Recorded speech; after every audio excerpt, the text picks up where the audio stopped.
Right now, while you're watching this video. Someone in America with the exact same salary as you, the exact same bills, maybe even living in the same city, is building wealth that you're not. And here's the frustrating part. It's not because they're smarter than you. It's not because they got lucky or had rich parents. It's because they know one thing that took me years of studying millionaires, interviewing financial experts, and honestly, making painful money mistakes to finally understand. By the end of this video, you'll know exactly what separates the people who retire wealthy from those who work until they physically can't anymore. And I promise you what I am about to share is not the typical skip your morning coffee garbage you've heard 1,000 times. This is the real stuff that wealthy people genuinely don't want you to know. Stay with me. What's up, everyone, and welcome back to the channel.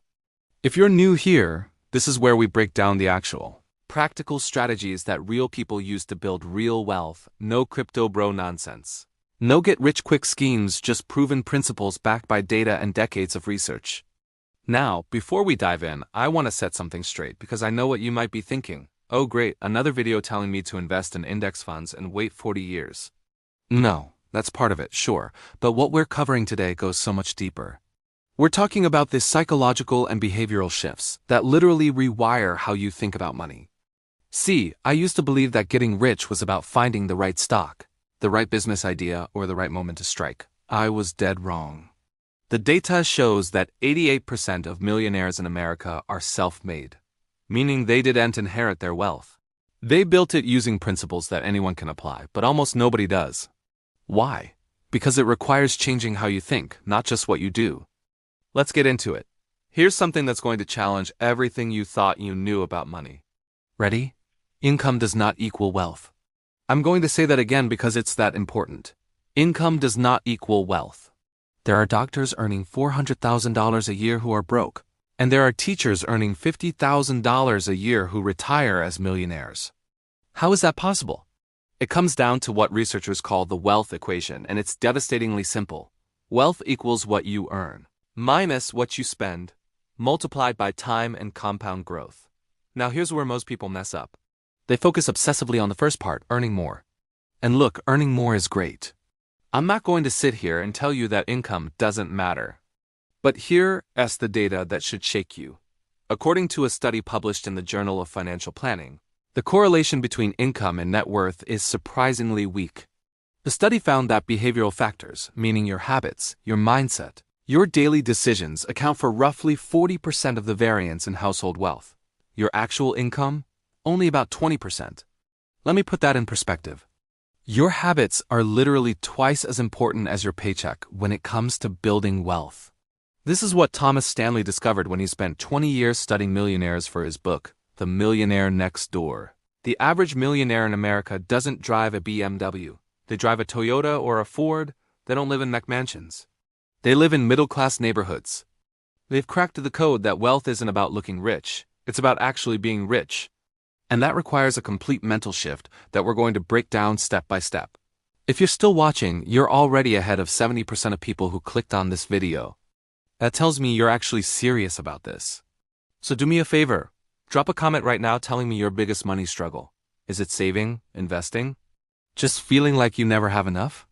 I read every single comment, and I might feature your question in a future video. Alright, let's keep going because what comes next is where it gets really interesting. You've probably heard pay yourself first before. It's personal finance 101. But here's why it doesn't work for most people. And here's how to actually make it work. The traditional advice says, every time you get paid, immediately put some money into savings before you pay any bills. Sounds great in theory. In practice, it fails miserably. Why? Because it relies on willpower, and willpower is a finite resource. Studies from the American Psychological Association show that willpower depletes throughout the day like a battery. By the time you've resisted the urge to hit snooze, skip that donut at work, and dealt with traffic on the way home, your willpower tank is empty. You're not going to manually transfer money to savings when you're exhausted and stressed. Here's what actually works. I call it the invisible wealth system. The moment your paycheck hits your account, money should automatically disappear into places you can't easily access. I'm talking automatic transfers set up on payday, not the day after, not when you get around to it, the same day. And here's the psychological trick that makes this bulletproof. You can't miss money you never saw. Set up a completely separate bank, not a separate account at your current bank. A completely different bank for your wealth-building funds. Make it slightly inconvenient to access. No app on your phone, no linked debit card. Let me give you the exact numbers that work. Research from Fidelity Investments shows that the most successful savers put away at least 15% of their gross income. But here's the kicker. They don't start there. They start at 1%, then increase by 1% every month until they hit their target. This is called the escalator method, and it's psychologically brilliant. You barely feel the incremental changes, but after a year, you're saving 12 times what you started with. 1% of a $50,000 salary is about $42 a month. Anyone can do that. But by month 12, you're at $500 a month, and you've adapted to living on less without feeling deprived. Okay, let's address the elephant in the room. You've seen the articles. Millennials can't afford homes because they buy too much avocado toast. Skip your daily Starbucks and you'll be a millionaire. This is frankly financial advice designed to make you feel guilty while protecting the real problems. Let me show you the actual math. A $5 latte every workday costs you roughly $100 a month. Over 30 years, invested at a 7% return, that's about $120,000. Okay, that's not nothing. But here's what the same financial gurus don't talk about. The big three. The big three are housing, transportation, and food. These three categories account for, on average, 70% of American spending. The typical American household spends about $65,000 per year. That means roughly $45,000 goes to just those three things. Now watch what happens when you optimize the big three instead of stressing about lattes. 1. Housing. The average American spends about 33% of their income on housing. If you can get that down to 25%, whether by house hacking, relocating to a lower cost of living area, or getting a roommate for a few years, you're saving roughly $4,000 to $8,000 per year on a median income. 2. Transportation. Americans spend an average of $12,000 per year on car ownership when you factor in payments, insurance, gas, and maintenance. Switching from a $40,000 car to a reliable $15,000 used car saves you about $3,000 per year in payments and insurance alone. 3. Food. The average household spends about $8,000 on food, with about 40% going to restaurants and takeout. Cutting that restaurant spending in half saves $1,600 per year. Add those up. You're looking at $10,000 to $15,000 per year in savings without touching your morning coffee. Invested over 30 years? That's over $1.2 million. That's the real conversation wealthy people are having, not whether you should skip your latte. Now, I know what some of you are thinking. This all sounds great, but I don't even know where my money is going right now. And honestly, that was me for years. You can't optimize what you don't measure. This is exactly why tracking your spending is non-negotiable, and there are some incredible tools out there that make it automatic. Budgeting app, financial tool, or investment platform. But whether you use an app or a spreadsheet, the principle is the same. Awareness precedes change. Alright, let's get into the part that most money videos completely ignore. The psychology of wealth. Alright, we're past the halfway point, and this is where things get really good. If you're finding value in this, smash that like button. It genuinely helps the algorithm show this to more people who need to hear it. And if you haven't subscribed yet, what are you waiting for? We drop videos like this every single week. Okay, let's talk about the mindset that actually creates millionaires. Here's something that changed my entire relationship with money, and it comes from behavioral psychology research at Stanford. You don't get what you want. You get what you believe you are. Let me explain. If your internal identity is, I'm bad with money, or I'm just not a numbers person, or my family has always been poor, then no matter how many budgeting tips you learn, you will subconsciously sabotage yourself to match that identity. It's called identity-based behavior, and it's one of the most powerful forces in human psychology. Dr. James Clear talks about this in his research on habit formation. He found that the most effective way to change behavior isn't to focus on goals or even habits, it's to focus on identity. Instead of saying, I want to save more money, you say, I am the type of person who builds wealth. Instead of, I should invest, you say, I am an investor. This sounds like semantics, but the neurological difference is massive.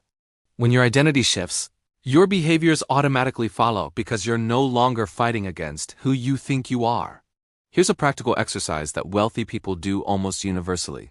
The future self letter. Write a letter from yourself 10 years in the future. describing your life as if you've already achieved financial freedom. Where do you live? What does your daily routine look like?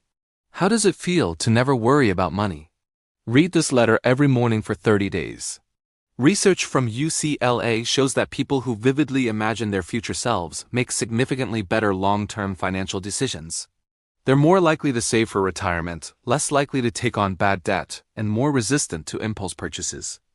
Why? Because they've created an emotional connection to their future self that makes them want to protect that person. But here's the shadow side of this that nobody talks about. You also need to examine your money stories, the unconscious beliefs you absorbed from childhood. Did your parents fight about money?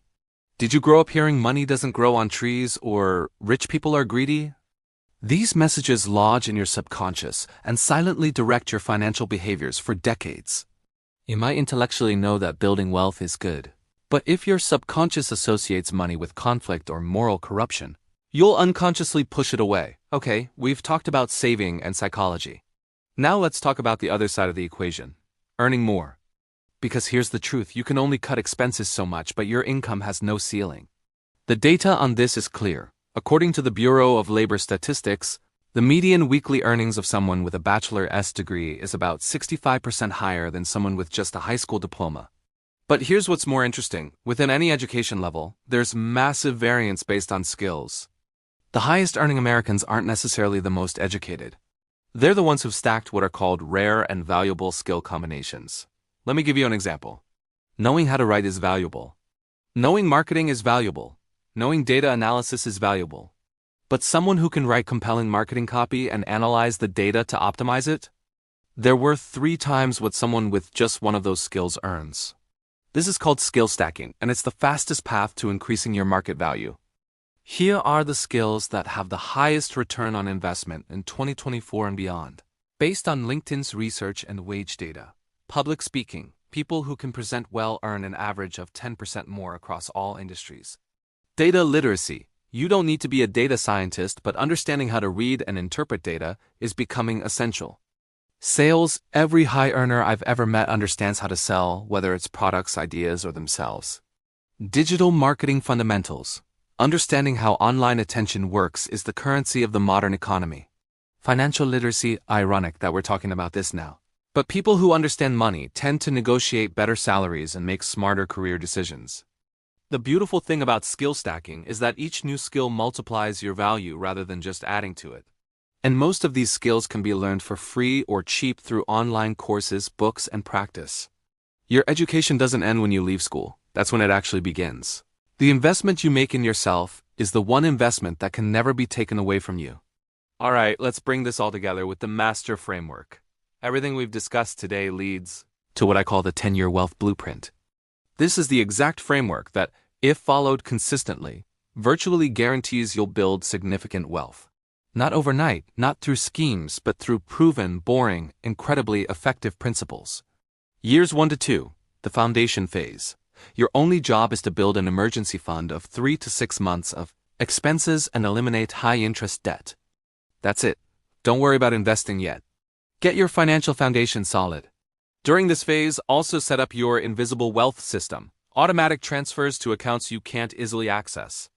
Years 3 to 5, the acceleration phase. Start investing aggressively. At minimum, max out any employer 401k match, that's free money. Open a Roth IRA and max it out every year. Anything beyond that goes into taxable brokerage accounts invested in low-cost index funds. The S&P 500 has returned an average of about 10% annually over the past century.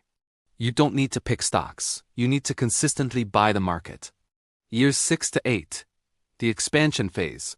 By now, your investments are compounding and your income has likely increased. This is when you explore additional income streams. Maybe that's a side business, real estate investing, or converting your skill stack into consulting or freelance income.